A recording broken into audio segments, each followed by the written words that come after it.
bazin'izay dia tsy inona fa ilay gamme diatonika ihany teo.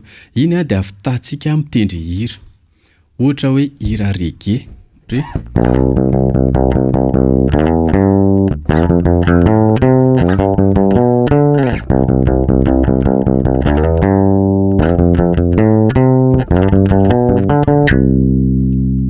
Hatreo indray ny fizarana androany.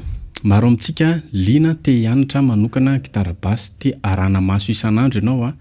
Ny cours en ligne dia mihoatra lavitra noho ny cours présentiel satria isan'andro ianao dia mahazo exercice. Isan'andro ianao dia arana maso ny fahaizanao mahakasika ny gitara basy. Any amin'ny WhatsApp tsika ny mianatra fa tsy eto amin'ny pejy.